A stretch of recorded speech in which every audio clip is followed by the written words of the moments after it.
Your money was about to change. The first trip you made to Japan was for Baba, for All Japan. Yeah. But then you got the opportunity to get booked into the WWWF for Vince Sr. The following year, 1976, when you came back, and they put you on top and started getting you over, and you had the match with Bruno. And tell everybody what happened, because so many people have heard about it. You put the heat, much like Ox Baker did on the Heart Punch, whenever somebody coincidentally had a heart attack. Ox couldn't break an egg. But you probably broke a few eggs. He could sing, though. He could sing. You probably broke a few eggs and a couple of chickens with the lariat. They put the heat on the lariat, but what happened in the match with Bruno where he got the broken neck? Well, skipping all the way forward to that, I had I'd been working with Chief Peter Maiva in Texas before I went to New York. And I used to, instead of, crotching him, picking him up and slamming him, a lot of times I would reach past him because he's a big old thick guy, and I'd pick him up and then he could go behind me because my shoulder wasn't loose enough for him to slide down anyway. So that in my mind was how I'd been doing it. And then all of a sudden I'm in this first match with Bruno, and he comes off the rope, and I go to slam him, scoop slam him off when he's coming off the rope, and I went past his crotch, and like I did with Maiva, and when I did, when I went to go to slam him, he could tell something, I didn't grab him, so he kind of stiffened up, but mainly more than anything, and it wasn't his fault at all. I ended up blame dropping Bruno. him. Go ahead. Well, I've already talked to him about it, so he knows.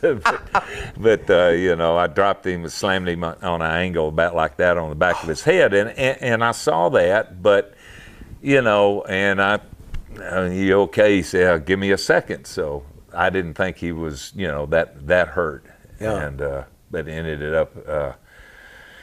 Vince Sr. came in after the match and said, "You hurt Bruno." There goose. wasn't, hey, what happened? It was just, "You hurt Bruno." What? Anyway, I was devastated to say the least. But it worked out in the end, because Bruno, tough as he was, he persevered through it, and at the exact right time, and this ties so well into your Japanese career. Even though you weren't in Japan, you were the feature event and it's obviously timely as we tape this. Muhammad Ali just passed away from my hometown, Louisville. And at the time, Inoki, and we'll get into the relationship Inoki and Baba had, and whether there was jealousy over who was a star in the United States or not, but Inoki was always the self-promoter. And he had worked out a match with Muhammad Ali. He thought he had worked it out. And it was being closed-circuited to all the cities in the country. The local wrestling promotions were promoting it on their television programs. It didn't really succeed in the United States because nobody knew who Inoki was. Ali's in some clown show, right, with some wrestler. That's the way the press covered it. But the one place where it drew huge business was in New York, in Shea Stadium, because underneath Chuck Wepner and Andre the Giant and Muhammad Ali and Antonio Inoki was the rematch. The only time, as far as I know, that Bruno had ever done an injury angle by necessity. You got to reap the benefits of it. Bruno and Stan Hansen, over 30,000 people in Shea Stadium, over $400,000. You doubled the New York City gate record of all time in one night. What was that? And you've been in the business 4 years. I remember I was in the Superdome when I was 23. I'm like, shit, there was more people and a lot more money in Shea Stadium. What was that like to go out there and face the most popular wrestler in the history of the world? Well, first of all, they came, all the people that came to that show came to see Bruno come back, He had never really been hurt where he had to lay out like, a couple of, he missed one, Madison Square Garden, where I worked against Putski, and then, anyway, so they were all there to see Bruno come back, and, but it was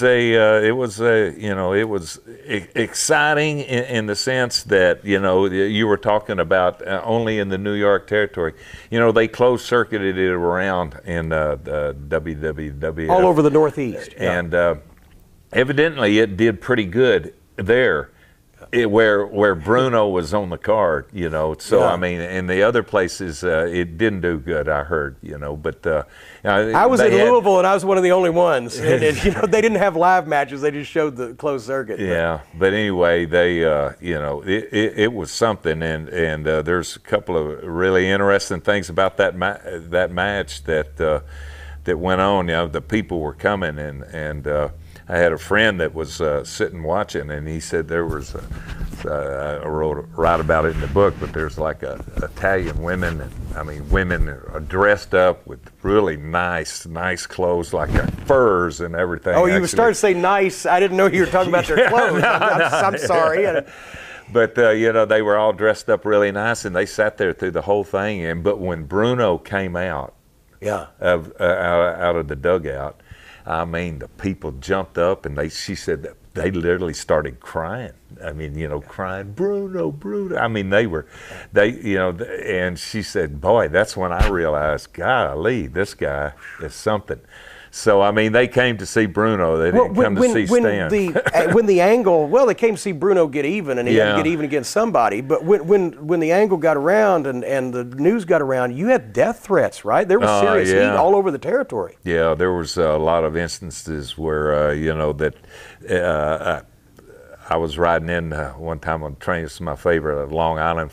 I was living up in Connecticut, and I drove the train into downtown New York or for something, and there's this old guy with a really nice hat on, and he had a cane between his legs, and he's sitting there, and he's looking, and I'm here with this bleached blonde hair and a goatee and a big cowboy hat, on the Long Island, train. Are you kidding me? Another New Yorker. I didn't stand out too much, but anyway, so he just sat there and he was looking at me, and and finally, when it stopped, he gets up and he takes a couple steps towards the door, and he stopped and he turned around and he says, "You son of a bitch!" And he hit me with the cane, man.